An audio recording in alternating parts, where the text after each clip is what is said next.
Call to order the, let's see, what month is it? November 7th meeting of the 2023 meeting of the North Andover Planning Board. Jean, could we take a roll, please? Yes, Chris Kosaris. Here. Sean Kevelin. Here. John Simons. Here. Eitan Goberg. Here. Peter Boynton. Aye. Gemma Wilkins.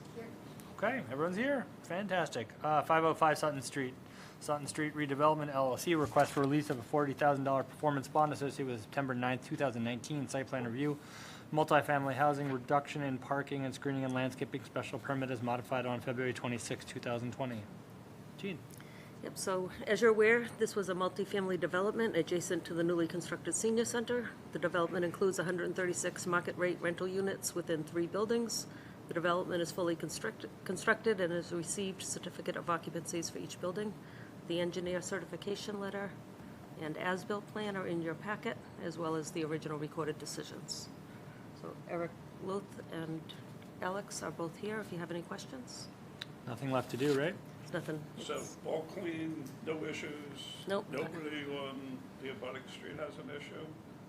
Nobody has come to me. There was drainage concern with one of the abutters, but a swale was done. Moore and Cameron did the plan for it. It was a slight modification, and nobody's raised any concern since. So, there was some landscaping that needed to be replaced after the initial stall, and that was replaced. Those were pine trees along the side lot line. And I would make a motion to release the $40,000 performance bond. I don't know if there's any interest associated with it. They're minor, but there'll be a little. Okay. 10 cents.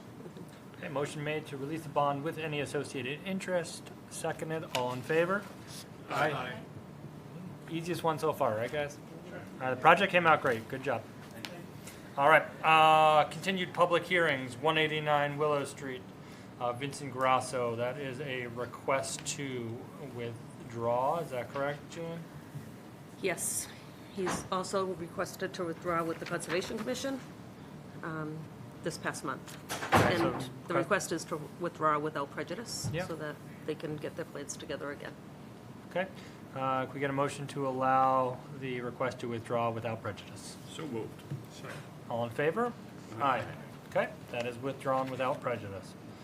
315 Turnpike Street, I have a notice to continue until November 21st, a request which has been filed in writing, so that'll be allowed for Gray Star Development and for Merrimack College, and continued until November 21st. My understanding that they still need to go before zoning on the 14th, and depending on if that's voted on at that point, we'll see if we're going to do it on the 21st or if we'll do it in December. But what's the clock? What's the tolling of the clock? So you had 90 days since application file date, which would have been November 15th. So this brings it to the 21st. Beyond that, But they've agreed in writing to extend the this timeline. says, I wish to request a continuance, therefore waive the time constraints for issuing of any and all decisions relative to any and all permits of the planning board for the town of North Andover. So this tolls the time period. Yeah, but it's only until November 21st. Right. I'm going to, I don't think that's in the right form.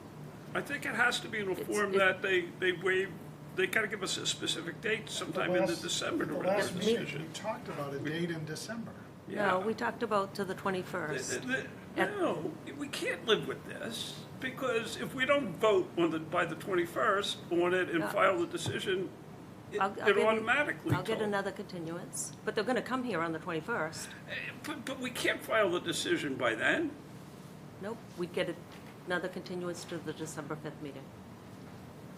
Well, yeah, but the problem is, on the 21st, it's too late. No, it isn't. because Yes, they- it is, because we can't file it on time. Well, no, so if it came before us on the 21st and we didn't have enough time to do what we needed to do, one, we could deny it, Or ask for a or continuance to the they 5th. could be continued Yeah, until but you're not gonna file that. If you deny it on the 21st, you can't file it on time. It automatically, it's auto-approved. They need to give us a date further than that.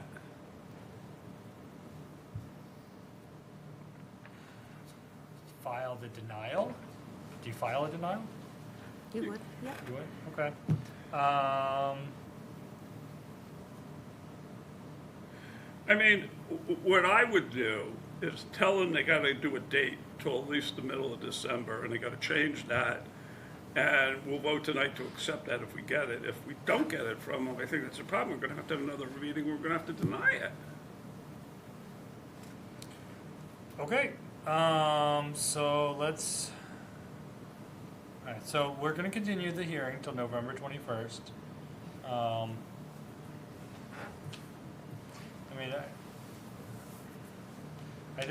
mean, yeah, what if the November 21st meeting got canceled or something like that? I mean, there are all sorts of stuff that could happen. I mean, the reason why I say this is back in the old days when we had lots of subdivisions, we ran into this issue of constructive approval all the time. But now, normally, most of our decisions don't have a clock that runs this way. This does, and the way we handle it all the time is we had a date well in excess of when the meeting is. So can I call their attorney and ask him to email me a continuance? Yes, I think that's what you Okay. have to do. They have to give Okay. us till December 5th. Okay. Look, what do you think, Well- December 15th?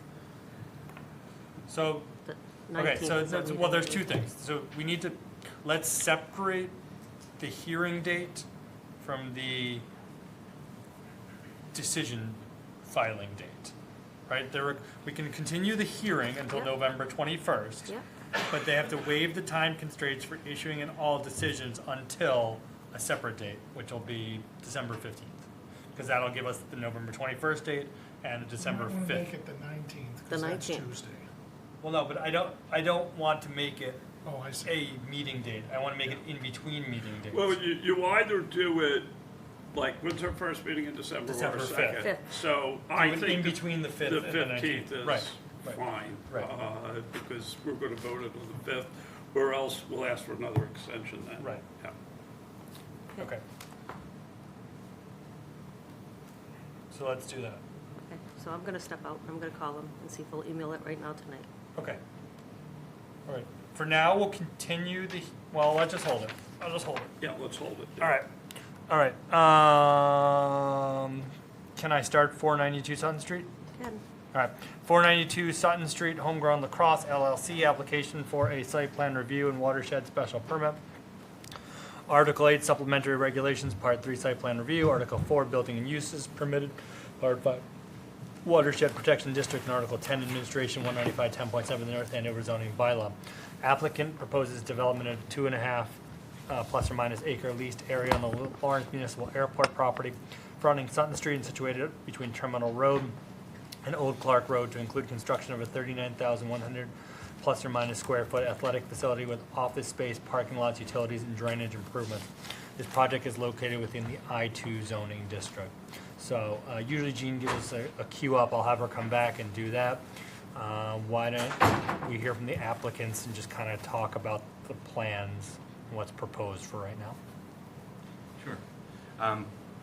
Brian Vaughn from Smolak and Vaughn on behalf of the applicant, Homegrown Lacrosse, and Brian Brazil, who's the principal. With me tonight is Brian Gaudreau from Hancock Associates, the project civil engineer. I'm sure most of you are familiar with Homegrown Lacrosse. Brian Brazil has had a very successful Well, I need to, just since this is a public hearing, and many of us might be, but some people Right. in the public may not, so I need to tell us about what it is, Yep. what they do, So all that kind of stuff. he operates a indoor lacrosse and soccer training facility down near the high school, and he's looking to build a new facility and to relocate his business practice here. This is on the airport property. As you pull into Terminal Road, it's to the right-hand side, located across from the new residential Minco development and the town's new senior center. It's proposed to be approximately 39,000 square foot building, which is primarily field space with some associated office and a mezzanine viewing area. The project itself is part of the airport parcel, which is zoned I-2. The project is going to be on leased land, so it's approximately a 2.5 acre leased site at the front of Sutton Street and Terminal Road. In addition to the relief we've requested here, which is the site plan approval and the special permit for watershed, we will also need a special permit from the zoning board for the use. It's allowed with a special permit for the recreational use. So we have also applied for a special permit from the zoning board, and that is, that hearing is scheduled to be held next Tuesday. The property is it's a lot that was built in 1994, so it's really shown on the plan. There are two different watershed lines, but the second one, which appears to be cutting through the building, is shown for informational purposes only. It's actually not applicable to this lot. It's only the front corner right along Old Clark Street where there's actually, that's the relevant line because it was a prior to 1994 lot. I can turn it over to Brian Gaudreau from Hancock to walk you through the relevant issues with the site. I think most significantly he'll explain the drainage, which is proposed for underground porous pavement retention system. I think the one other thing which is relevant here is that we considered, because the increased traffic here really isn't significant, and this is already a well-built out driveway with Terminal Road, the traffic increase isn't significant, and we were originally going to ask for just a waiver of a traffic study in an effort to try to get you everything you needed to make an informed decision and hopefully to get a quicker approval rather than being delayed if we needed to get a study. We did in fact have a full study done.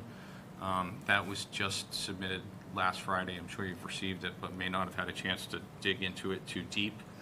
The traffic study had a handful of recommendations, all of which are actually already incorporated now into to our site plan. They wanted to cut through on Terminal Road so that you could cut across, since it's one way in on the right and the left. They wanted a stop sign at our driveway. I think the one thing that maybe is not shown on the plan that we needed to add is the stop line to be painted. Vanass and Associates are not with us tonight. If in fact you wanted to hear from them to walk you through, we could have them appear at a subsequent hearing. Can you tell us what the size of the current building is compared to this building? Yeah, so there actually is no current building on. No, the current homegrown. I'm just trying to, because I know that one. 300 by 100, so 30,000. 30,000 square feet is the current Bill Bannister owned building on 400 Osgood. Okay, so we're talking about 25% bigger maybe? Okay. And how many parking spaces are there? I mean, I know it kind of goes off on the side and stuff. It's like, At 400? yeah, I know they're not, 14. yeah, okay, allocated to 20, HDR. okay. Oh, yeah, who is, if you could just identify yourself, sorry. Oh, I'm sorry. Yeah, Brian, Brazil, owner. owner of HDR. And lives here. Can you just tell, just come over to the mic, so introduce yourself and where you're from? Sure, yeah. Just to, I live in town. I've been here since I graduated from Merrimack College in 05. and I mean, my kids have done homegrown soccer, so I know about it, but can you kind of tell us what the program is, the hours that it runs? I think, so we heard Brian tell us a little bit about traffic, but I think some of the traffic is kind of interesting with this because it's not like steady throughout the day, every day, weekday. Correct, right. So can you tell us a little bit about the hours that you kind of run and what the program involves? Sure. So we have essentially a 21 to 24 week busy period, starting around Halloween ending around April 1st. Our hours, peak hours, are weekdays from 4 p.m. to 10 p.m., so pretty much when kids get off the bus and their parents are able to get them over to the facility. And we run exclusively clinics and lessons and rentals during the weekday. And that's usually max occupancy of like 20 players per field, a couple coaches, and then some employees. On the weekends, we run leagues. We used to run soccer and lacrosse. Now it's just lacrosse in terms of leagues. Those generally run from 8 in the morning till about 7 o'clock at night on Saturdays, and 8 all the way through 10 p.m. on Sundays. And that's usually about 30 players in the building at a time, 15 per team, a couple coaches, and then again some employees. So, yeah, we don't plan on changing the business plan at all, just offering a better product to the customers, and our only product is really our coaching and our field. So, and maybe the parking lot, which people are getting pretty sick of over at Osgood. So, Brian, what currently we're at about 14 spaces down at the current homegrown, and this facility is gonna have how many spaces? 44. Okay, so we're drastically improving that. for the Yeah, site. and the idea is that gives us a max occupancy of 120. So 3 per parking spot plus 4 allocated full-time for employees. And yeah, we've got 14 at the current place, but there's multiple businesses in the building, and they're pretty cool about give and take. Of our peak hours, Sure. they give us spots, and their peak hours, we give them spots. We make it work to the best we can. Gene, how close, I can't tell from this map, how close is the new traffic cut for the apartment buildings to where Terminal Road comes in? I'm just wondering what the geography there is.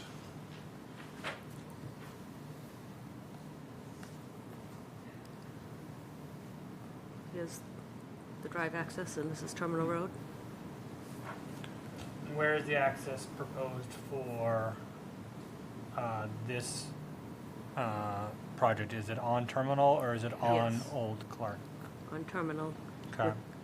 They're gonna do a cut here so that you'd be able to turn in and come back out. Yep. And do we anticipate that the amount of additional traffic coming out of Terminal Road based on this is going to cause any,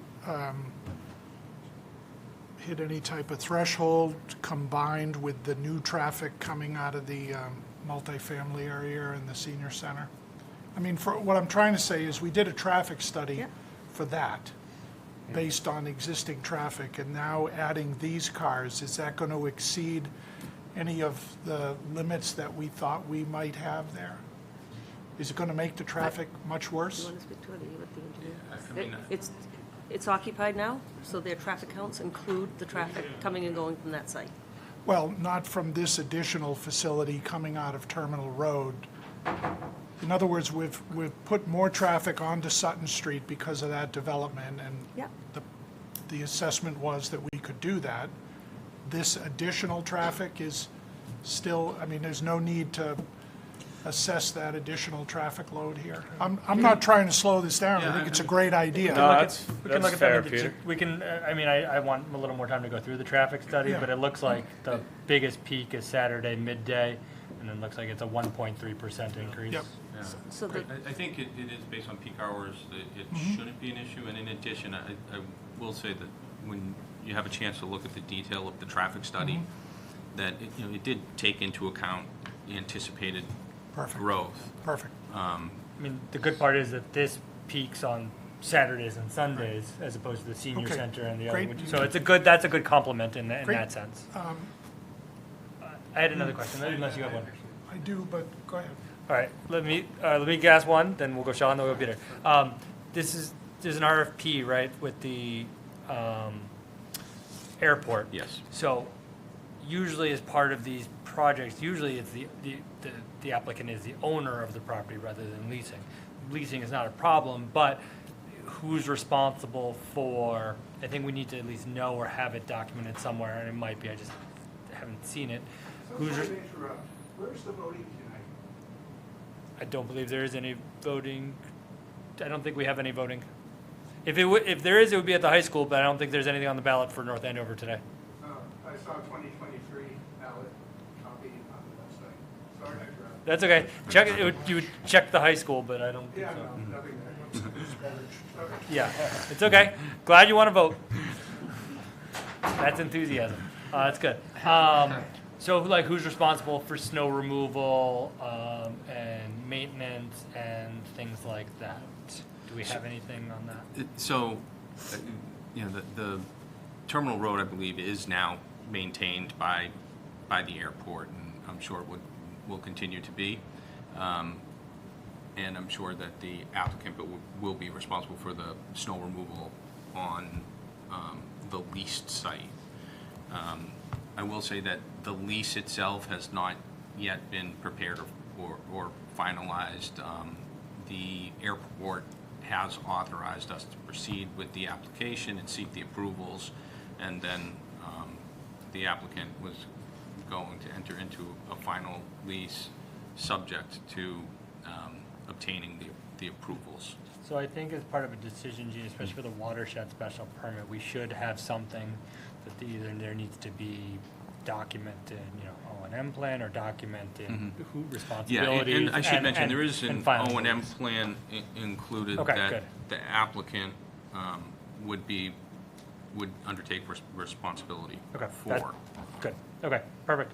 That's what I wanted to know. So, Sean? so just a quick question. I mean, given that this is on airport property, does Massport or the FAA have any jurisdiction or any sort of restrictions on height? Yeah. I know it might not be Yeah. in a flight path, but Right, the short answer is yes, the longer answer is we should be able to comply based on flight path, but that's a separate FAA application that Hancock would be handling. got it. Is that something that we'd put in a decision? I mean, we should, we've done it in a few other things. If you remember the Dunkin' Donuts, we put it in there. Yeah. And so we ought to probably do it as a pro forma. So it needs Yeah. to comply with all FAA yeah, regulations yeah, and such. yeah. I think we Massport. did it also with the, Princeton, I'm the sure. apartments. Yeah. Yeah, because they were taller, so that was a Right. bigger issue, yeah. Okay, so we'll put something in that says that they have to get any FAA permits and apply with any regulations. No state highway stuff or anything like that. We shouldn't have to because we're not proposing to alter the curb cut. And that not enough parking spaces don't trip up. Okay, all right.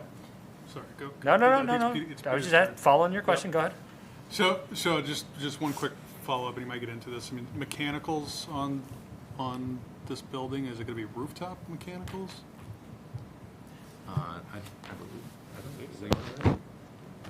Do you guys air condition it? The last one didn't seem to be, the last one didn't seem to be heated or cooled. No, so the field space will be unconditioned, just Unconditioned. just insulated. Got it. You need to bring a jacket usually. Yeah. All right, Peter? Yeah, I just can't read the lettering on this presentation. Is that, you referred earlier to the watershed special permit. Is that outer dotted line, is that the outer edge of the watershed district? Yes. Gene? Yep. Okay. I saw it on the plan, but I just couldn't, is that what the words say up there? I just can't read them. It says approximate location of general zone watershed Yeah, action okay, district. So fine. between the two lines is general, and then you're outside of it. Yeah, okay, thanks. Does our permit here limit use in any way? So, I mean, we're getting this proposal, seems like a very good proposal, especially with the use, and like I said, based on time periods and things like that. But does it, I'm not sure what the zoning actually allows for, but is it restricted to this particular This- type of use?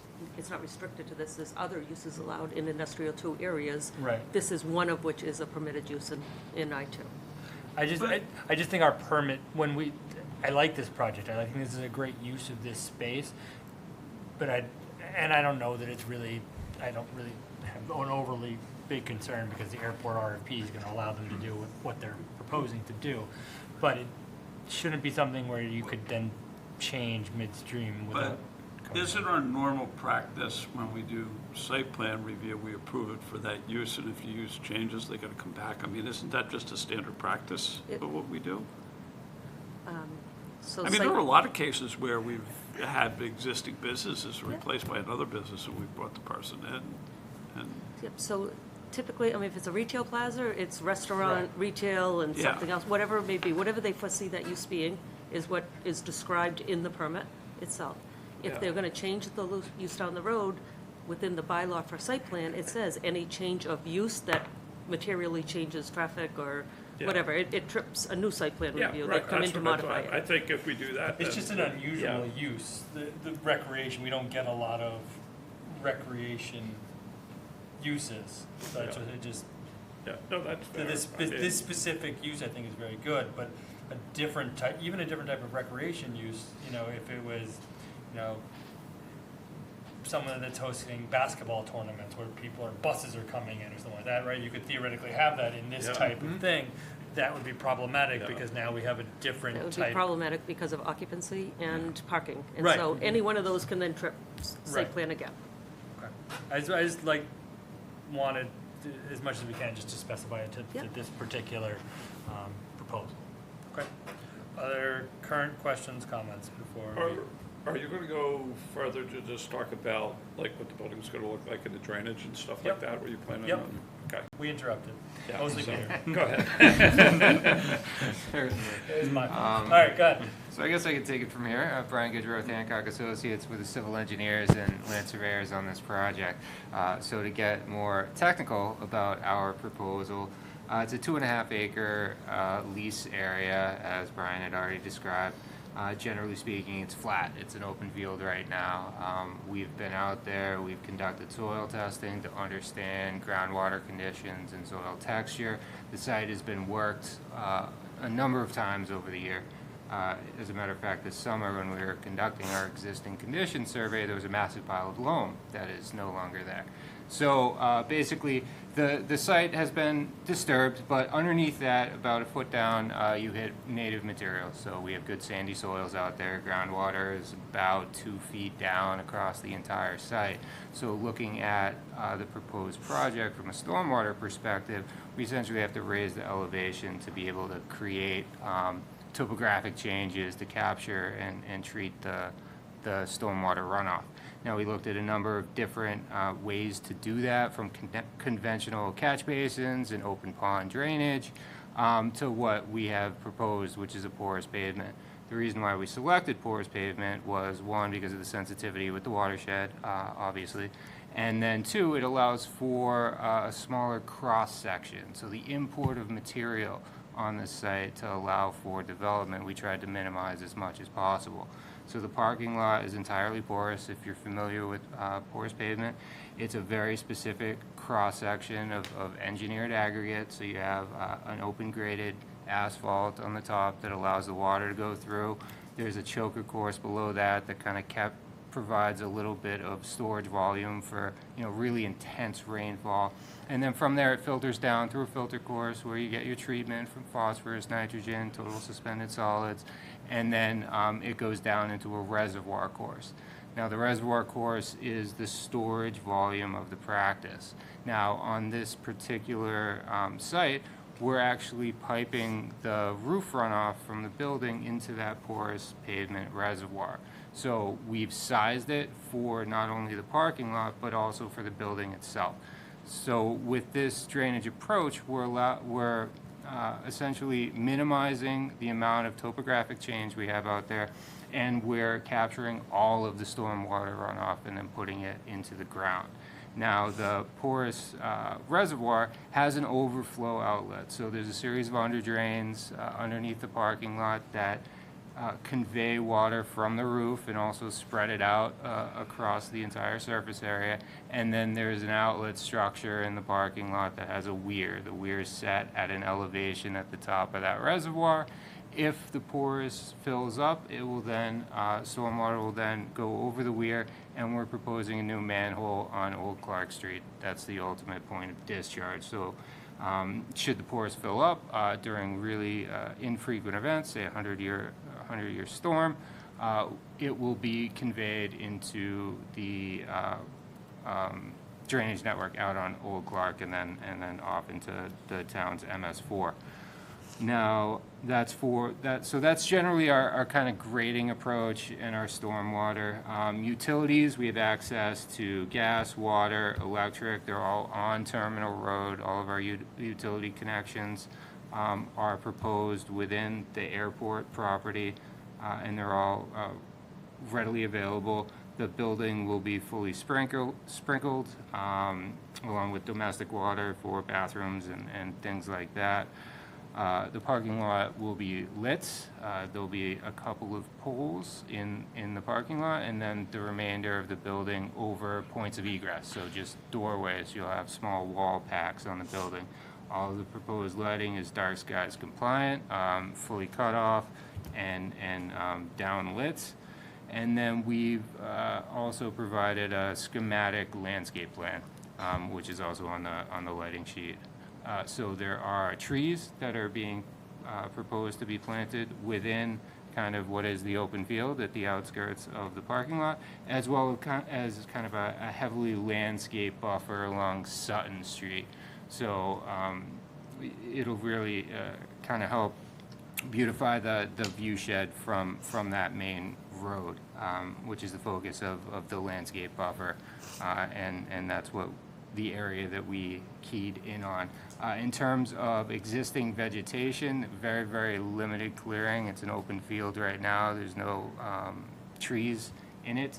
Again, probably because of that historic working of the land. To the east side, kind of abutting the old Clark leased area where the auto body shop is, there's an old stand of scrub vegetation and overgrown. So there is going to be a little bit of selective cutting along that eastern lease line to the north, but we're not clear cutting it. It's maybe 10 feet that projects to where the face of the building is going to be. That speaks to kind of the utility aspect of this. So I guess to touch on the watershed from, or the watershed protection district from Lake Cochicoic, I believe it is. There seems to be a number of questions about how the two lines were derived, and I just want to be clear about that. So there is one that kind of bisects the parcel in the building that we had talked about previously. Sketch that shows the lines while we're having this discussion. Sure. Sheet A4, A3, A2 will show that line. So this is perfect. So the line that you're seeing that's through the building, if you will, the zoning map, that line is represented on the zoning map. That's just stating that there is watershed protection boundary out here. But when you read through the regulations, there's a lot more nuance to it. Lots that were developed after established after 1994, and those before 1994. Further, Can I hold you there for a minute? Sure. So Gene, my understanding is that the before and the after 94 have to do with the lines delineating zones within the watershed. To go back to my earlier question. Zones and distances. So Yeah, prior to 94. where the zone and the distance, how big the zone is. But to go back to my earlier question, I thought, when I asked, I thought the answer was that line going through the building is not one of those zones. That's the outer edge of the watershed. Right, and so therefore, between that line and the one that just clips the corner of the property. Yes. Is the general zone. Right, but that outer line is not defining the zones that are dependent on before and after 94. That's delineating the outer edge of the entire watershed. In other words, you've got an outer boundary. Correct. And then inside that outer boundary, you have different zones, and the widths of those zones vary depending on before or after 94. Sort of, But are you yes. saying that the outer edge of the watershed, that the position of that outer boundary changes before and after 94? No, Okay, that's how I interpreted what you were saying about No. that outer line. So the outer line is strictly a reflection of the fact that it's shown on the zoning district map. The line that's germane to this project is the line that Right. barely clips the project. And that line is defined by one of two factors, either the mean annual high water mark of Lake Cochicoic, By the way, or you're pronouncing it correctly, which is quite rare, Oh. and I think deserves a comment of congratulations. Harbor Master, Thank you. Star. So the mean annual high water line has a specific offset with buffers, and then BVW that surrounds the lake has an offset with specific buffers. Now, for this particular property, the mean annual high water line does not project anything onto this parcel. It is strictly the BVW. So when we sat down with Gene at a TRC meeting, we kind of described our approach to that. So we took all of the record information that's available for BVW in the area. You know, on the opposite side of the roadway, it kind of falls off down to the wetlands, and it's a very clear kind of visual representation of the vegetation change, right? So we were able to digitize the BVW that projects buffer onto this project, and that's how we achieved the 325-foot no discharge line. So I just kind of wanted to be clear about the due diligence that we did to understand where we fell within that. I appreciate that, and I appreciate the explanation and, of course, the pronunciation. I do have another question that I think relates to this discussion. Can you help me understand your thinking where the parking lot is on the watershed side of the property, and all of the stormwater, both the parking lot and all of the draining from the roof, is going on that watershed side of the property? What was your thinking of orientation compared to, for example, turning it 180 degrees? Yep. So that the parking lot would be furthest from the lake, and all the drainage, the roof, the parking lot, would go outside, and the importance of that outer boundary of the watershed, Yep. at least to my understanding, is anything outside that outer boundary, by definition, drains away from the lake. So can you help me understand the thinking of the orientation of the building? Because all of the watershed concerns could be avoided if it were 180 degrees.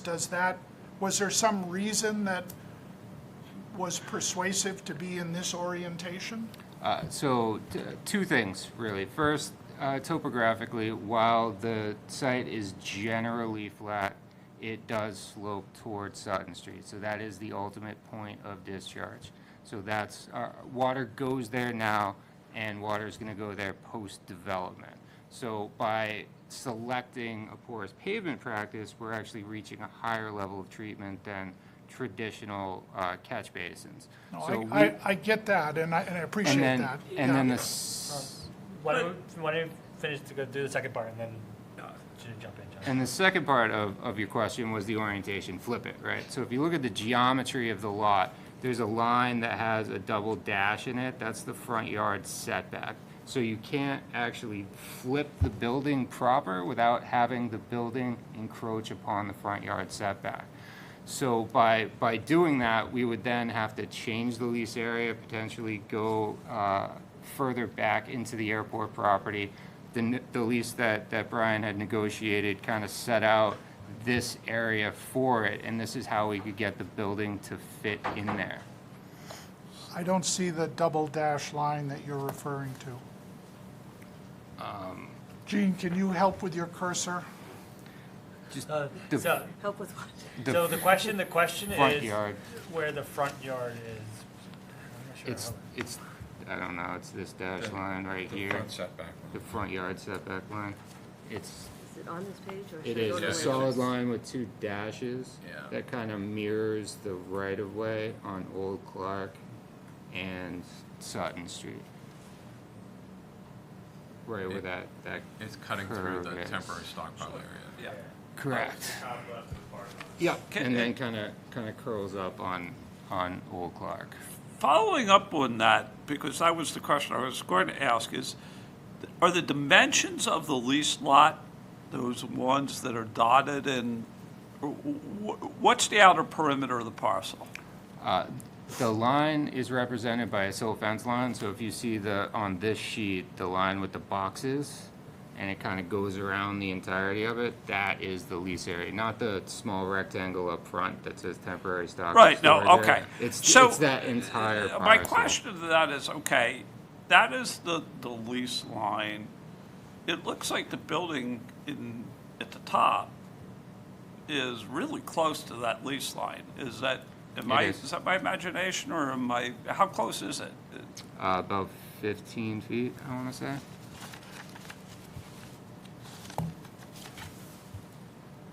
10.1 feet.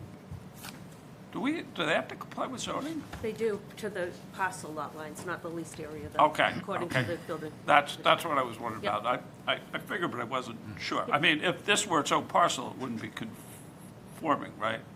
Right. Correct. I Yeah. trust the side lot lines Is more than 10.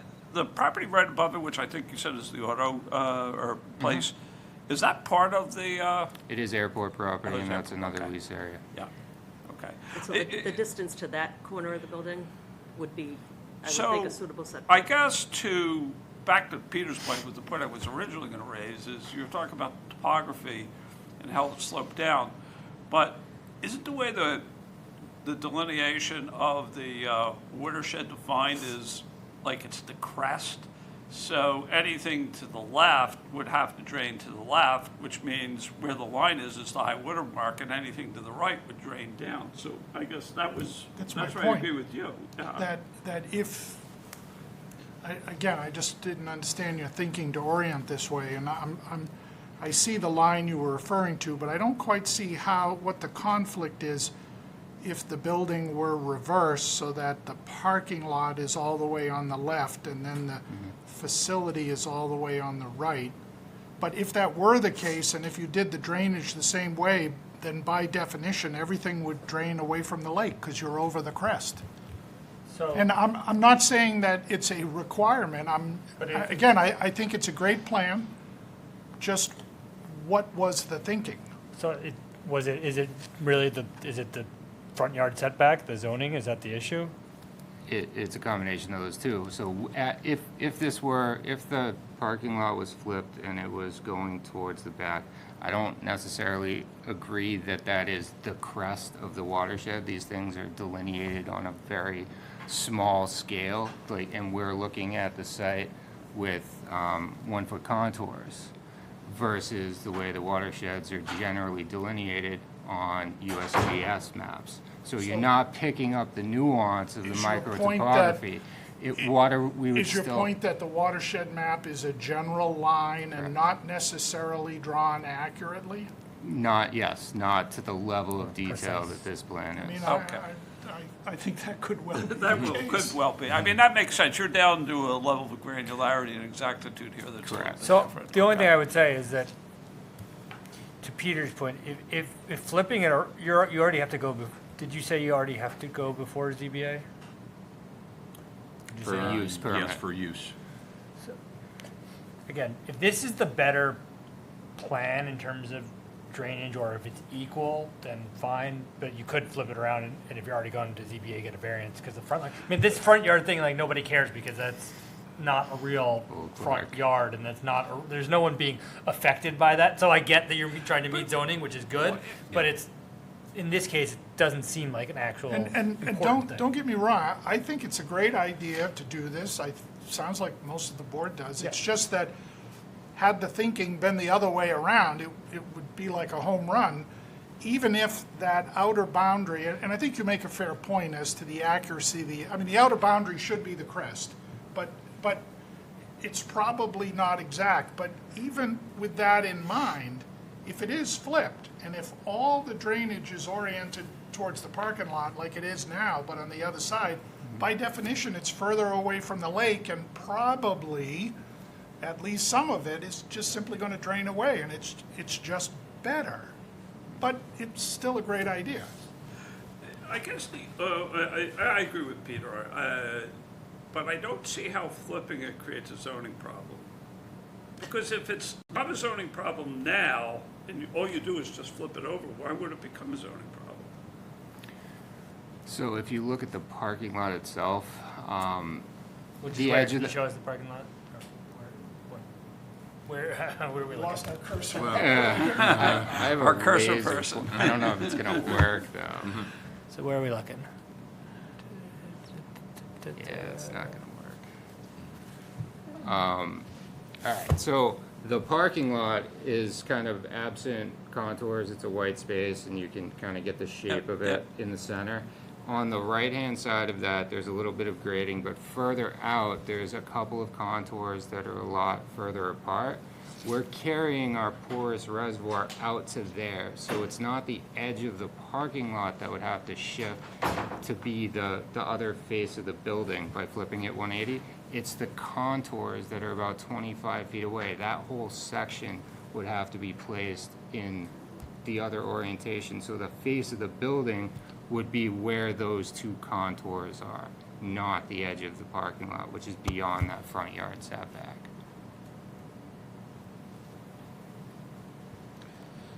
It sounds like the logic is more based on topography. It's not a zoning issue, is it? I mean, I think it's a combination of the two. It made more sense for us to have the parking lot where it's situated right now.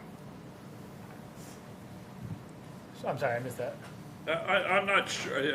I kind of agree with Peter. We may be sort of beating a fine point here. Well, okay. I mean, I guess if we did just ask you to look at whether or not you could flip, like, I agree with you. I think this is a really good project. I think we want to improve, I think we want to approve it. We want to get through and do it expeditiously. But if there's a way to make it even better Yep, understood. without too much problem, again, I think if you could flip it and it's just a ZBA variance issue, given that the front yard is, Sutton Street, not an actual neighbor, and if we could put it on the other side without it being a traffic issue or without being an undue hardship, if we can do it, great. Just let us know if you can, and if it makes it better, the same, or anything like that. If you could just let us know. Fair? Yeah. Okay. All right. Can we see the images of the building that are in the application, I think? The actual images? How do we do that?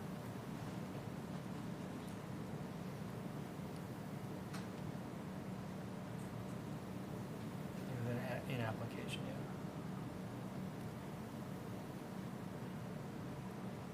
yeah. There was a different one. There was only 7 pages. Hold on. Concept, is that still in there?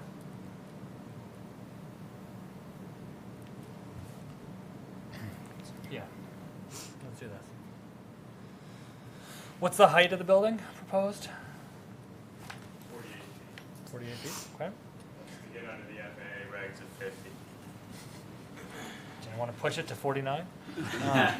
All right, so this is, so we've got basically it's a hangar warehouse type building. Is that fair? All right, let's scroll down. Rendering of the inside.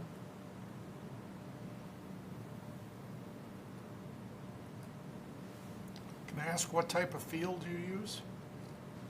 Yeah, it'll be standard field turf with rubber crumb fill. Thanks. Sure. Let's not get into that one again. I was just curious. Don't open that box.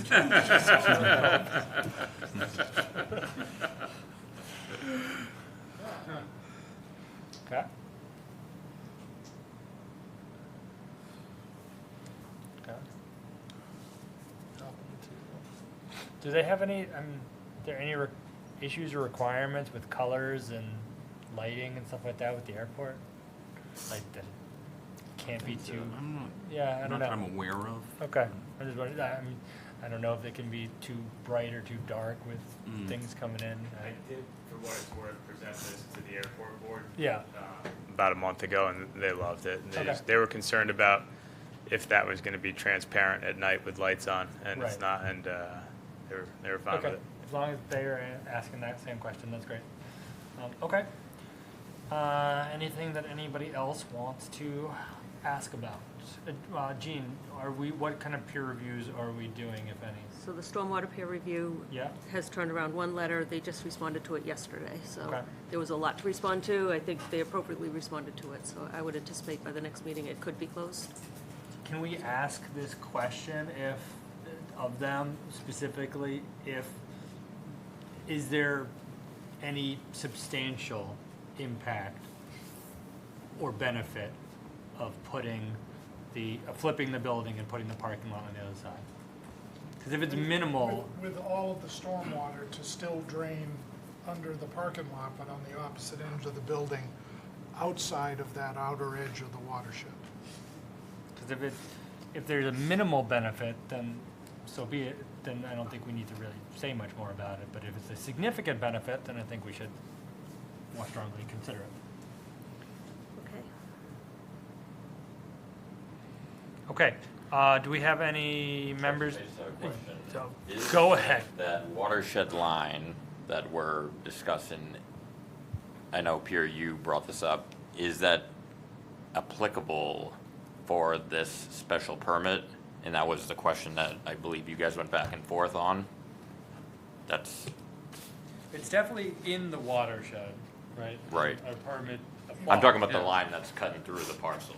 Oh, I No. don't think it is for, No. if you look, I mean, first of all, I think we can all agree that our watershed special permit provision is extremely complicated and difficult to understand, and you have to reread it about 17 times to figure it out. But I don't think that it applies to this based on the year that the lot was created. I think with prior to 94, my recollection when I looked at it was that it wasn't. I can review that more closely. I don't think we have a comment. I'm sorry, I don't know. No, I think we're okay with, where the permit that's being applied for, I think is proper. I think the proper permit is being applied for, and the proper standards are being addressed. We just have to decide whether or not it makes a difference flipping that or not. Okay, is there any members of the? Chris, did we address your question? Yeah, for the most part, the only issue is if it's not applicable, and this is just for my clarification only, if it's not applicable, then does the reversal technically matter? By matter, do you mean, is it required? Yes. I think it's a very fair question. Yeah, It may still be a benefit to flip, sure. but may not be required. Right, I don't know that it's required, but I think it's part of our site plan review. Right. We're trying to get the best plan, and if the best plan is to have that because it has benefits to the town, then I think whether it's watershed or site plan, I think it's worth asking the question. I don't know that we. I think it's more yeah. asking the question, but it's a very fair Proposing point to the make. question. And Yeah. especially, I think everybody seems to agree, it's a great plan, and, thanks for bringing it forward. It's exciting and great use, but it's a question that if we can have it answered is, Right, because I think as long as, I think the actual, it doesn't actually answer the question, but if our peer review and their studies agree that what they're doing is better than what's there now, Right. I think that's really our standard. And this is more extra. If we can make it even better, then why not ask and see if we can make it better? Sure. But I think what we needed is it to be as good or better than it is now. And I think it looks like we're on the way to saying yes to that. Okay. Right. So I just had a email from a resident the other day. It's not in your packet, but Let me just see if there's any members of the public here that want to comment on this public hearing. Good evening. Eric Loaf, Lavender Circle. I also work for Minco. We own the property across the street, the apartment. So just a couple quick comments. In deference to the proponent regarding the flipping of the building and the managing of water, at the senior center site at the apartments we built, one of the biggest challenges was water in the water table. And the reason why the senior center is up 8 feet high, the reason why our site is up a little bit higher as well, is because the water is right below the ground, as the engineer pointed out. It's really challenging.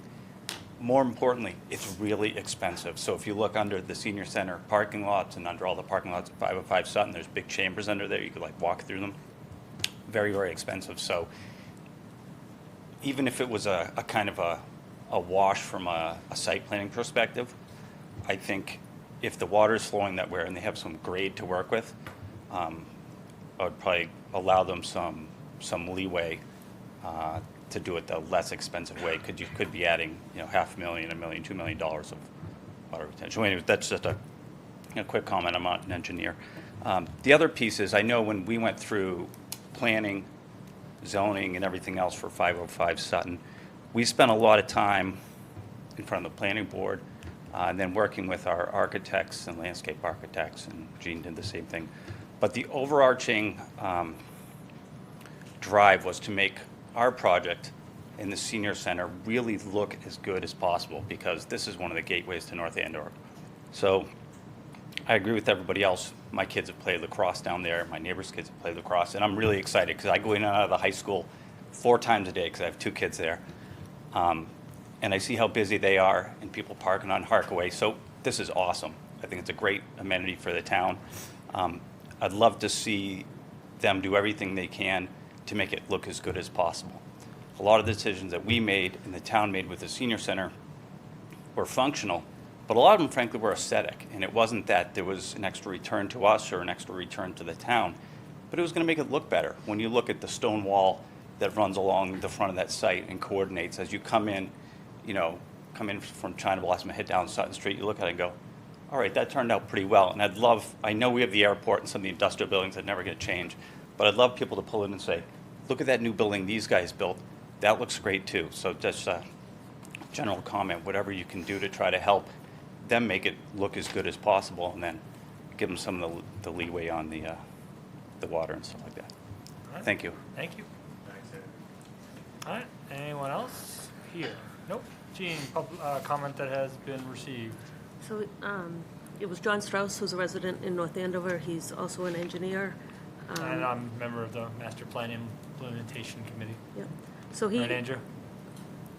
he expressed concern regarding Old Clock Road, which is shown here, and the dangerousness of coming out of that road and taking a left. And I don't know if anybody's experienced trying to take a left out of that road, but with the slip lane coming off of Osgood Street and the proximity to that road, it is quite challenging. And so he's just asked the board if they could at least start the conversation, I would say, to try to somehow come up with a way to connect Old Clock Way to Terminal Road.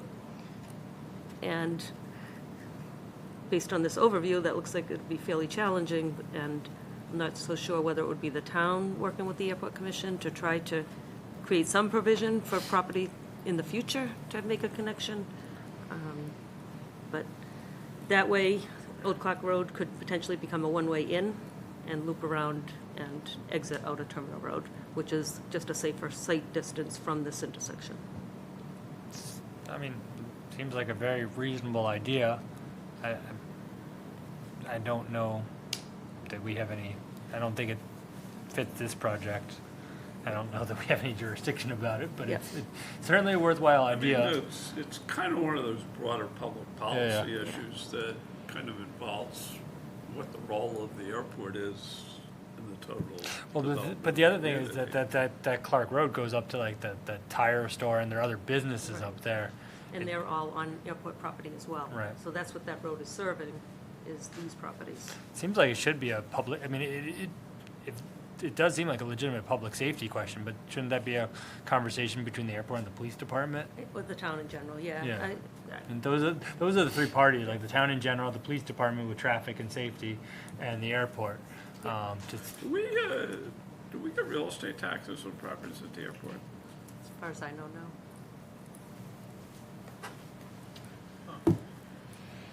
I mean, if we don't own it, the city of Lawrence owns it. I'm just curious if we pay real estate taxes on the. Real estate or property? We might get like personal property taxes. The business property tax, for the Yeah, equipment and like in things. the building, yeah. Yeah. Well, like the capital stuff in the building. And Yeah. I mean, okay. Just- I think we Okay, should, but we not certainly realistic. should. Okay, good question, maybe Yeah, I'll refer bring it it back to, to Melissa and see if she wants to take Yeah. it up in any manner. Okay. Okay, so next steps, when should this come back? I missed a lot of it, but December 5th is the next meeting. November Hopefully- 21st is the next meeting. I'm sorry, November 21st. So if we could work through stormwater and close that out, and then there's a lot of these guys to kind of turn around what you've asked them to look at. So do you want to come back on the 21st, or do you want to come back on the 5th? Okay, for the 21st. Okay, so we'll continue it until November 21st. If you don't think that there's enough to talk about or go over, then, or you need to still work on something, then just continue it for the 2 weeks to the 5th. Okay? Understood. Continue, good first go at this. November 21st, continued until November 21st. Thank you. Thank you. Awesome. All right, okay. MB, that's it for public hearings, right? Yeah, oh, no, yes, we have we're recalling 315 Turnpike Street, Gray Star Development.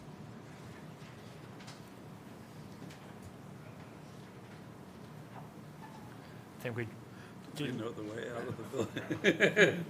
Gina's helping them, I thought you were helping them exit or something. no, Yeah. I think we dragged Jeff out of bed.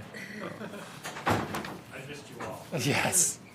All right, 315 Turnpike Street, Gray Star Development. So, we know that there was requested continued until November 21st. We have no problem continuing it. The issue is that if nothing's decided on November 21st, we need to actually, and we only get a continuance of the time constraints until that date. Technically, if we don't file anything that date, which we can't because everything's closed after our meeting, then we have constructive approval. So what we were suggesting is continue the hearing until November 21st with, as long as the applicant is waiving the time constraints and put it to a separate date until, say, December 15th. We're going to continue with the same meeting schedule, still looking to vote on the meeting schedule, but at least then we don't have the time constraint issue. Is that acceptable? That all seems reasonable to me. I can't handcuff you, nor do I want to handcuff me, so you take action and then can't actually file it. I think at the last meeting at the end, we were all having a dialogue Yeah. about whether we do these one meeting at a time or throw the rock further out. So I was open to either way then. I'm open to either way now. I think we all know, So right, what- this is in some respect when zoning makes its decision. Right. Its next meeting is on the 14th. Right. It may be the case they don't make a decision, and December 15th may not be Correct. adequate, and we're back to throwing We the can rock go further through it away. again, We can do but, that, right. yeah, Gene, I think you need Jeff to like initial it or So, yeah, let's do this. personally make the All right, request. we're gonna do this the old-fashioned way. Yep. All right. You're a Request- lawyer, so you can Yep. do this stuff. We're gonna initial, wish to request a continuance until November 21st, 2023, that's fine. And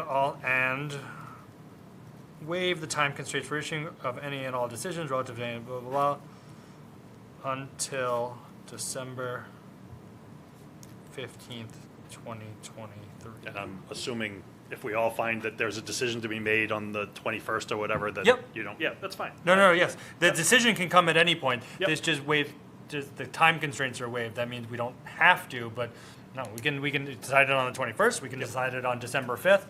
That doesn't limit us. We're still gonna continue the hearing for November 21st. That's fine.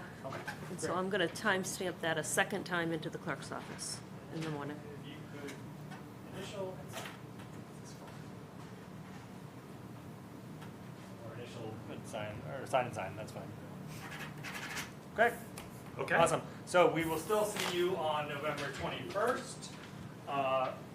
If for some reason you don't have a decision by ZBA and we don't need to meet on November 21st, let us know. Yep. And then we'll figure out if you're not going to go before ZBA until after December 5th, we'll have to just Yeah. rework the dates. Yep, their meetings are typically the second Tuesday, so Right. that would bring you all the way to the 14th. if I- Right.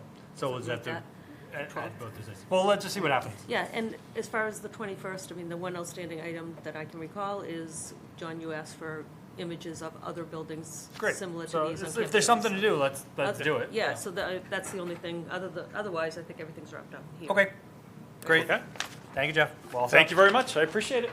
November 21st. So Ken, let's make a motion. I'll make a motion that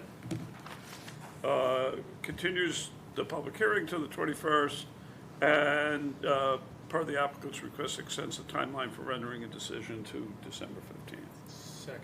All in favor? Aye. Thank you, John. All right, Be the quickest thank I'm you very getting outta much. here. Thank you very Yes. much. Thanks, Jeff. Thank you very much. Thank you to everyone. Okay, great. All right, MBTA Communities, Ian Burns. Hi, Ian. Nice to see you in person. Usually you're a square on a computer, so. We like to come in person whenever we can. All right. Makes it easier. All right, tell us what we got going on with our MBTA. Well, Gene, can you tell us, can you just give us a rundown of the timelines of where we're at and when we need to decide things? That's You're in- getting a sneak That's peek in before that? the end of the All last right. slide here. All right. I thought that might be just a good thing to, if we're gonna do that, let the end fine. Happy to start with it if you want us to go. I think right it's to the end there. important for us to know Yeah, Gene, that you want us to go to the when end there? we're considering all these things, like how much leeway do we have? Yep. Might depend on how much time we have. So, quick summary. We don't have dates on here, but I can give some of them to you. And so right now we're working on confirming the dimensional requirements for each sub-district that we're discussing. Once the board is happy with some draft dimensional requirements, we'll put those into a full draft bylaw, presenting that to you hopefully on December 5th. That week of December 5th, we're also planning to hold a community engagement session. That community session will be about MBTA communities as well as the housing production plan process that's also happening in town right now. After that, the State Office of Housing and Livable Communities, formerly DHCD, HLC offers a process they call pre-adoption review, where they essentially approve of your bylaw before it goes to town meeting. So they say, yes, this will be compliant if your town meeting approves it. That's an optional part of this process. We think it'd be a smart thing to do so that you don't pass it at town meeting and then find out something's wrong. But they require 90 days of pre-adoption review time. So we want to submit that to HLC by the end of December so that they can give you feedback before your town meeting if for some reason there's something wrong with the bylaw. So we're aiming for December to submit that bylaw to them. And the traditional planning board review and public hearing process would run concurrently with that. So we wouldn't wait for the 90 days. You'd still have your public hearings. The hope would be not material changes made Right. during that process. And So, and usually we're public hearings February, March, April, yeah, right? like the second meeting in February, I want to say, through March. And so if we're trying to stick to that and have, you know, like at least 3 public hearings, Yep. we need to have the bylaw to the newspaper sometime in February, right? For publication for a public Yep. hearing? Right. Yeah, so all that would be concurrent. So that's why Right. we think it's important to get it to the state by the end of December. Yep. Hopefully by the end of March, they're getting us back the feedback. And then as a maximum of 90 days, they could turn it around in 30 days and let you know. So after that process, because North Andover has inclusionary zoning, we're required to submit what they're calling an economic feasibility analysis that essentially shows the state that the inclusionary zoning does not make it harder for developers to develop projects, because they know that some towns could make some obscene inclusionary zoning requirements which would prevent any development from happening. So we have to put together an economic feasibility analysis that shows your inclusionary zoning will not prohibit development and that the math works out for developers to be able to build. Specifically as to our bylaw? Correct. Right. Not just inclusionary zoning in general? Okay. So Correct. we take you have to do 15% and then put it with the, what our requirements are with the per acreage and all that for this, and then study that. Yeah, and they require to show 3 different scenarios, so to speak, of development along with that. So we take your bylaw, we run it through 3 different development scenarios, show an example pro forma of if the costs work out in the developer's favor and that it is feasible to build that development. Okay. That can be done at any time throughout the process. We, of course, want to do it before town meeting. We don't anticipate there's going to be an issue here, but if for some reason there is, we want to know that ahead of town meeting. If for some reason we need to change anything about your inclusionary zoning in these districts, I don't anticipate that's going to be an issue, but we will do that this winter. And then prep the bylaw article for town meeting warrant. You all will go through your regular procedures that Gene was just mentioning to get it ready for town meeting. So that's the timeline that we're working with right now. Okay. I just have a couple of slides, and then Gene's going to talk a little bit about in detail what we're drafting right now for the dimensional requirements and the use table. Just as a refresher, we went through this the last few times, but just wanted to bring this up for you all to see it again. The two sub-districts we're talking about. The first one here on the Osgood Landing site, formerly the 40R or 40R district here in town. We listed a couple of reasons why we like this area. Some things to highlight, potential opportunity for MBTA commuter rail, where there's a study that will be happening for a stop there. And then MEVA anticipates starting their service again from Haverhill to Amazon. As you all know, you approved the change to their site plan for the stop at a previous meeting. There is also potential to then extend that MEVA bus route all the way to McGovern in Lawrence. Another thing to note too, because the town now has a sewer line that goes to the site, we could accommodate additional development with the new sewer line there, which is advantageous for future development. You can scroll, Gene, I don't need to go through all of the, you've seen most of these bullets before, and then just a refresher on the site we're looking at Market Basket or the North Andover Mall Plaza. One of the key points about here is there's multiple MEVA bus routes that go there, and it's directly accessible to Interstate 495 there. Haven't changed the parcel boundaries since we last talked. Are there any conflicts with either of these parcels with respect to floodplain, one on the Merrimack and one on the Shawshene? Yeah, so the challenges with wetlands and floodplains, as we're looking at the zoning piece of it and not development, the only conflicts that come in is when we're modeling if the certain area is developable. And so when we're not talking about construction, I'm not necessarily getting into the weeds of what can physically be built there, but as you can see on this map, it's kind of hard to see, but there's a faint blue overlay, kind of abutting the Shawshene River there, and then on the right side of the, yeah, thank you, Jean, where her mouse is there, that blue overlay is what we call excluded land, and so for the modeling purposes, we do not include any of that land as being developable for multifamily housing. And is that because it's wetland, or is that because it's at risk of flooding in severe storms? That's wetland. And my question is more oriented towards extreme weather flooding risk. That do we have a proposal here to zone something that would allow building that we know will be susceptible to flooding? So they would still have to follow any regulations that you all have right now with environmental constraints on the site. So we might be zoning over it, and it may be that they can't actually build on it if it is a certain floodplain that restricts development there. That's okay if it turns out that they can't build on it because of a floodplain issue. And if the flood zones change because they're updated? I'm not quite sure. I think it would go with how whatever your regular procedures are there with floodplains changing. In terms of this bylaw, it's not a concern at this time because we're just talking about the zoning of it. And so if it turns out later on the flood plan has changed and a development comes forward and it can't happen because of the flood plan change, that's not a problem in terms of compliance. I just don't want to be going down a path that is providing zoning for construction if we know it's susceptible to extreme flooding, but what I'm hearing you say is no, but if that changes, then the extreme flooding would be controlling. Yeah, I mean, right now, I mean, you could, this is Market Basket, right? Yep. Yep. Right, they could build a Right. giant parking garage Right, or right. other stuff right now. But if they couldn't because of any flood issues, then they can't. Okay. The zoning doesn't mean you can build it, it just means, this doesn't negate other regulations that could apply. on the Right. property. And I think what's helpful to think about is, and the reason why I'm not fully knowledgeable on some of your question is because we're not doing a build-out analysis here. We're doing just an analysis of zoning and what would that zoning allow. So I'm not doing a true build-out analysis of what actually could be put here. And this is an overlay, right? Yes. Correct. Right, so this will be an overlay district rather than replacing the district, so it's And not gonna any take. developer would have to comply with that floodplain bylaw and Yeah. any state and federal regulation. So. Okay. All right, good. Thank you for entertaining the Yeah. question. Of course. So last time we were here, there were just some questions about, what are the existing conditions on the sites, and also what are some comparable developments and zoning restrictions around. So just to give you an idea of the existing conditions here, the North Andover Mall, I think you all are very familiar with it, but the square footage of the building, over 200,000 square feet, currently one story, height of 35 feet, and about 1,000 parking spaces there.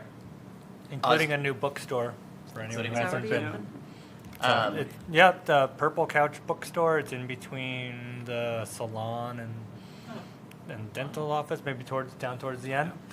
They just recently opened. It's very comfortable. A lot of good books in there. I bought some. Their sci-fi fantasy section was good, so I bought some. So I'll have to I'd check it recommend out people next. going That's good down. to know. Very purple couches in there. Was there definitely red couches? I don't know if there was an actual purple one. Yeah. There. So there's the advertising for the day. That's All right. great. I'm glad there's a new business that's found success there. Yep. So the North Andover Mall, and then Osgood Landing, close to 400,000 square feet, 3-story, 53 feet in height, and really just the current conditions of the site. Developed portion, only 28 acres there, and then 1,500 parking spaces, just to get you an idea of the actual parcels we're talking about. But I think you all are pretty familiar with what it looks like at this current time. And then the surrounding area, a few things that are worth highlighting here.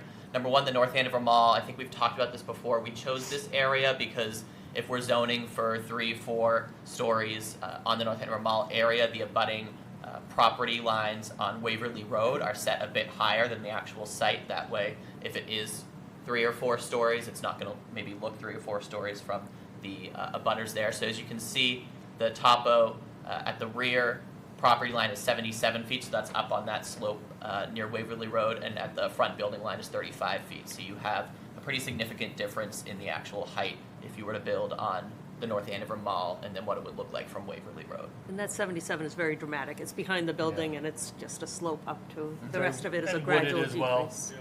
Yeah. I'm sorry? It's wooded as well. Wooded, yep.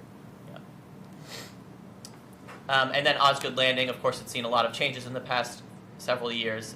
However, you have the Merrimack River in the back of the site, Holt Road to the south, and Route 125 on the east, and then the Amazon facility that just went up 95 feet high to the rear of the building. That's, of course, not the actual parcels we're looking at, but is abutting the parcels we're considering. And then we were looking at some dimensional parameters of nearby developments. We just grabbed some apartments that are near both of these. So Denrock Apartments, which you can't actually really see from 114, but up above there. So that has a building height of 6 stories and a max building coverage of 50%. You can see the rest of the perimeters there. And then Princeton Properties, which is relatively closer to the Osgood Landing site, just went up. So you all are pretty familiar with what it looks like over there, but a 35-foot building height and a max lot coverage of 35% there. So these are the actual zoning parameters put in place there. Princeton Properties, of course, went through the special permit process, but just you can get an idea of what zoning allows for at some relatively similar sites nearby those parcels. And we already went over the next step slide, so I think we're good there. Jean's going to talk a bit in detail about the dimensional requirements in the use table, and so I'll hand it over to her unless there's any questions about those things. So this is for feedback only, nothing set in stone. To date, we've been comparing to underlying district. So 350 Winthrop is the North Andover Mall. They're in Business 3. 1600 Osgood, underlying is Industrial 2, but then it has the sub-districts within the 40R zoning that allows for a mixed-use residential district, mixed-use commercial, and a business opportunity zone. And then what I've put is just simply proposed 350 Winthrop and 1600. Because the parcel sizes are so large, we really didn't see any differential in terms of setbacks required or heights. But again, this is just for conversation and a starting point. So and we see this develop potentially as being a mixed-use development in either site if they were to be built out, that it wouldn't be solely residential. We would hope to incentivize some mixed-use development as well. And so that seems to be more aligned with the Osgood overlay. So could we do something, again, just for conversation, right? So 4 stories, 55 feet, I don't really have a problem with that, but could we do something along the lines of 3 stories? And this is more actually for the Market Basket one, like for the Osgood, I don't really have the same concern, but we could do it for either, both. But something like 3 stories and 40 feet if just residential. Yep. 4 stories, 55 feet if you have first floor floor commercial, absolutely. commercial. I mean, I think that would really go a long way towards incentivizing the mixed use. Yep. Yeah, the other thought is, we've called in for 15 units per acre at a minimum, potentially 20 if you give us mixed use in a standalone building, whatever it may be, so incentive. just something I would add there is that if you cut down right now where we have listed here, something that we know will get you to compliance with the density and unit capacity requirements, if we were to say, let's say 3 stories, and then you get the 4-story if you do commercial use, we can only count the 3 stories in the compliance modeling, and so we may have to change other parameters if we do that. It's very doable, and I think we could do it, but just so you know, if we change one thing, we would go back and say, okay, maybe we increase or decrease the parking requirements, or maybe we change the unit cap that we have in place right now on some of the parcels. So it's kind of a give and take as we play around with it. Okay, I mean, it's not something that I think is necessarily required, but I just want to do what we can to incentivize it as mixed use, because I think if it ever actually is built, again, that's the better idea. I mean, and the other thing is, like, let's say the Market Basket site. I mean, if you're actually going to do it as mixed use, again, I guess I don't know, but I would think you'd want to just build up over what's there rather than knocking everything down. But I don't know, maybe you don't. I don't know. I guess I'm not so development savvy that I know that. Gene, the last line that we can see on this is the maximum building and parking. Is that like the reciprocal of open space? Like, can you subtract those 70, 90, 90 from 100 and what's Yes. left is open? Is that how you conclude from that, or is it different? Yep, so the open space typically includes all landscaped areas, walkways, anything open to the sky. Lot coverage, so you see the first 2, our zoning considers the What- maximum building coverage is 30%. Yeah, When you but add it's in- more the next line, like, if Maximum If building. one's 70%, does that mean the open space is 30? Or is that the way to interpret that, or? If you can go up to maximum building and parking coverage at 70%, then then does the rest have to be open Open? space. open? Yep, Okay. yep. The only reason I ask is it was actually interesting when you showed the page before with the Lawrence about where they had an open space component to it that I think was 30%. So I'm looking, 70, that means it's 30%. Because they have the whole, open because space. they have the whole park there. Yeah, yeah. I mean, I think it's good that we should have an open space minimum. I like Yeah. that. So Gene, just a quick question. If you go back up, like on the, I mean, I'm guessing the reason why lot area is 0 is because it's an overlay. Yeah, But like in instances that, let's say, I guess Market Basket subdivides their lots, I mean, like where would that the minimum lot requirement fall into? Would it fall into the B3 or the overlay? depends how they come in. So the zoning will say you can choose to either come in under your Okay, underlying or under the overlay. got it. And then those are the parameters that apply. And so the 0 is just, again, the vision for the 40R was there was not going to be minimum lot sizes Got in it. the residential areas. When we did the mill overlay for the historic mill area, there's no minimum lot size, there's no frontage requirement. It's just kind of how they're going to lay it out amongst Got it. themselves. Okay. So the setbacks, again, open for discussion. Today, there's some footnotes for front setbacks along Route 125 in the industrial zone today.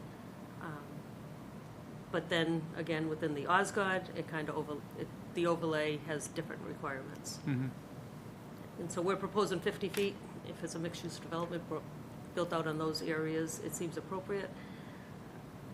My kind of challenge with requiring 100 feet is we get all parking. So we get a sea of parking in the building setback where we have potential 50 feet is still somewhat appropriate, and then maybe get buildings with parking behind, which is typically what you want in a downtown or a mixed-use environment. And so remind me, the FAR at Denrock, was that 90 to 1? Or 0.9 to 1?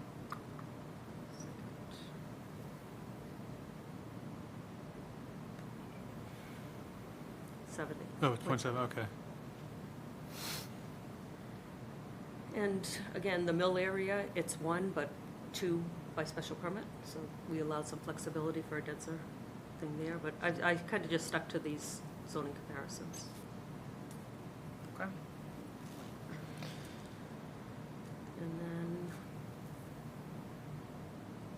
multiple buildings on one lot, it's allowed in all the Osgood, and it would be allowed here. Okay. Do we have something on uses? Uses, yeah. So I struggled a bit with how to show this. What I found was there's a lot of conflicts between the bylaw itself, the narrative version of permitted uses, and the table. It seems over time, the table hasn't always been updated. So there's uses in the bylaw that aren't listed on the table of uses. So there could be some housekeeping with this Okay. change. So up top, the key is site plan review. I've added limited site plan review for the Dover uses. And then there could be a special permit required, or it could be, depending on gross floor area. If you remember most recently with BoroCrest, we said you can do retail up to 15,000 square feet by right, but once it's over 15 up to 30, it's by special permit. And there were other uses, eating places, the hotel, like there was different things. The criteria was all about gross floor area. So let's go to what you're proposing on the MBTA and look at that final column. Assisted living special permit. Huh. So brewery, distillery, and winery, that's a new So, use? okay, so I haven't gotten there yet. So you see when there's nothing before that, we're considering adding additional uses. And obviously, that should be in our downtown too, in the mill area. Totally, yeah. So we do have a definition for this, and I was trying not to Could complicate it. that be in my neighbor's yard? So I was trying not to complicate it. You're gonna see makerspace. Yeah. Yeah. Trying to find a distillation license in the state of Massachusetts is actually really hard. Yeah. But again, we foresaw that as being based on gross floor area, either by right or a special permit. And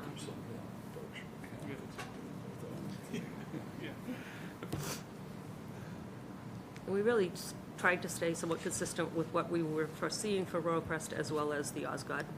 So we didn't vary very far. Why is funeral parlor now? Why is it not allowed? Yeah, I'm just curious. Oh, it didn't seem like a Doesn't good seem like the mixed right use. I didn't want it next to the distillery. Yeah. I like the co-working space addition. That's pretty good. Yeah, later at makerspace is at the very bottom. And really, the basis of those were, as you know, we were looking at redoing downtown zoning. And so those kind of uses were discussed for that. And so we've kind of put that one on the back burner while we tackle this. And so I just carried them forward. What's a maker space? Small, like studios different used for tools. art. Oh, okay, and- got it. That entrepreneurs can use to Got it. experiment and play with. Some communities say artisan manufacturing, Got it. place of that. Let's keep going.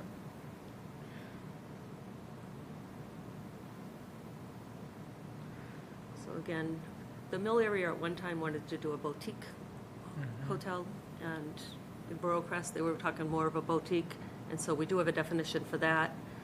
The motel hotel was allowed in the Osgood, so I've left it the same as a special permit, but introduced a boutique type in, and that limits, I think, up to 24 rooms in the definition.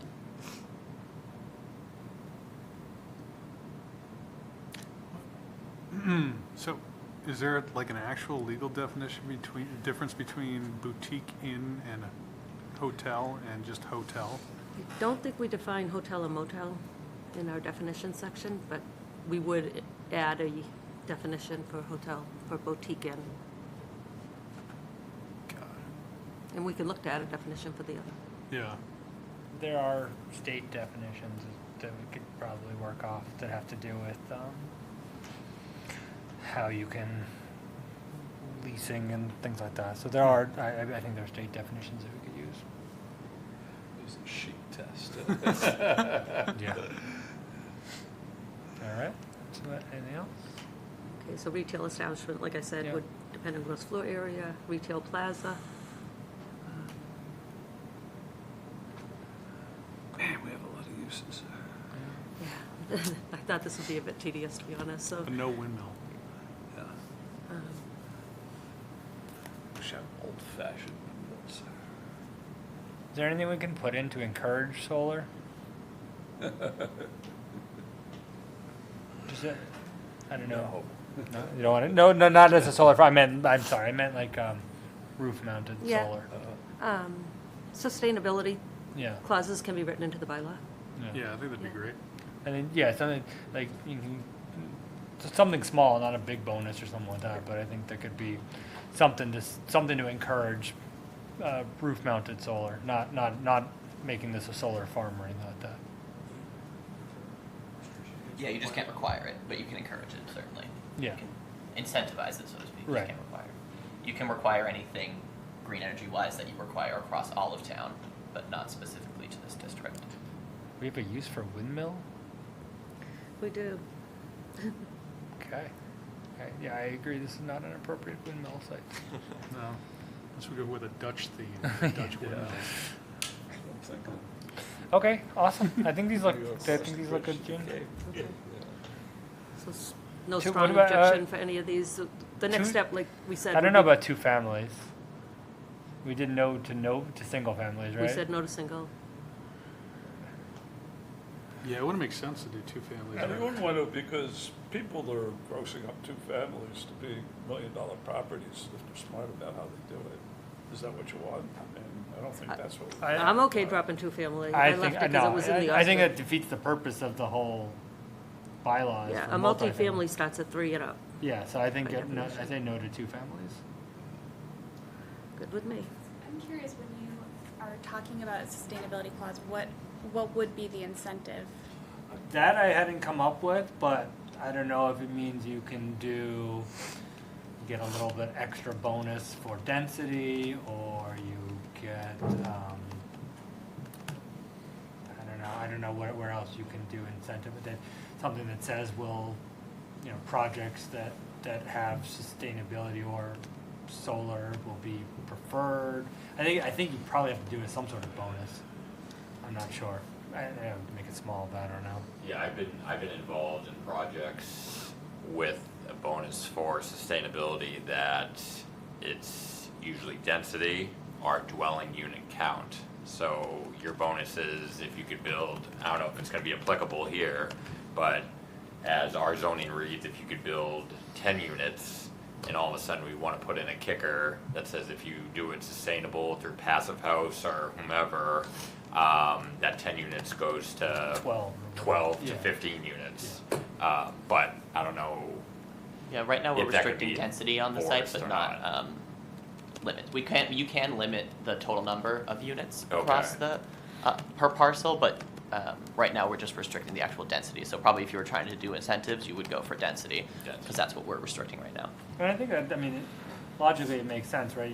Now you're putting more people, but you're doing something to help the environmental and the sustainability, those things kind of balance out. So that's, I would lean towards density as kind of the way to go about it. I would just also, I don't know, I would say looking at it more holistically than just solar panels, like I think Yeah. you mentioned Passive House or LEED certification, or like Mass Save Path 3, something that is looking a little bit more at, if you're just putting solar panels on the roof, but you're still, a fossil fuel dependent building, that's to some extent greenwashing, right? You want to see that there's a holistic look at, actually utilizing that solar power to power the building, water conservation measures, all kinds of different.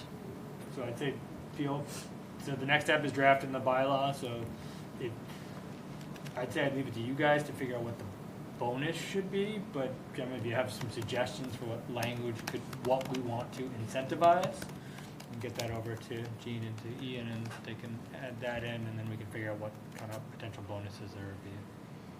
Do you know if any other communities are looking at things? I don't, but we have a pretty regular call with other communities doing this, so I can check in and see. Not in our region, it hasn't come up in the Merrimack Valley, but we chat with folks across the state pretty regularly, so we can ask. On the note also of incentivizing, I guess my other piece would be, we're in a unique situation because we are an adjacent community, so we're not actually necessarily in walking distance to an MBTA station, but there is an element of pedestrian amenities. If I'm thinking about the site now, you have to walk through a parking lot to get to the sidewalk, right? Like small things related to trying to encourage pedestrian safety throughout the site. I'm hoping I had it on the agenda for a while. I'm hoping to learn a little bit more about the shared use path stuff that's happening with MassDOT.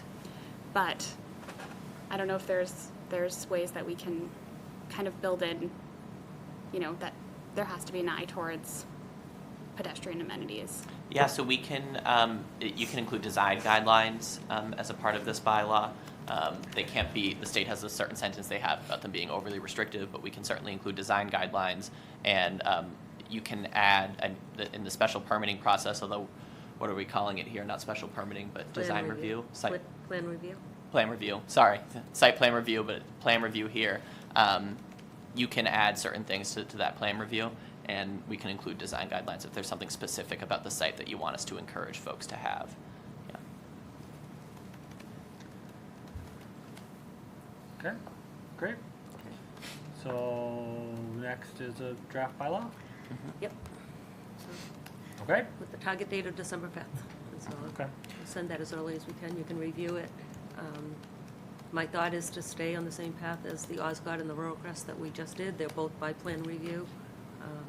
They have design guidelines for all those things. And so we should be able to turn it around. Okay, great. All right, thank you, Ian. Thank you all. Thanks, Gene. Great work, great. Thank you for all your hard work. Okay, can we get a motion to approve the meeting minutes from October 16th and October 17th? Oh, that's the site plan, the site visit. Yep, can we get a motion to approve those meeting minutes? Second. All in favor? Aye. Aye. Okay, so next meeting is the 21st. I will not be here, so John will, as vice chair, will take up the role as chair. Anything in particular we know of coming in, so Merrimack will potentially be back. Yep, you have a new special permit, watershed special permit opening Okay, for a small addition on Johnson Street. okay, Other than that, no. okay, good. Hopefully should be a quiet meeting. Can we get a motion to adjourn? Motion made? Second. All in favor? Aye. Okay, awesome. Great job.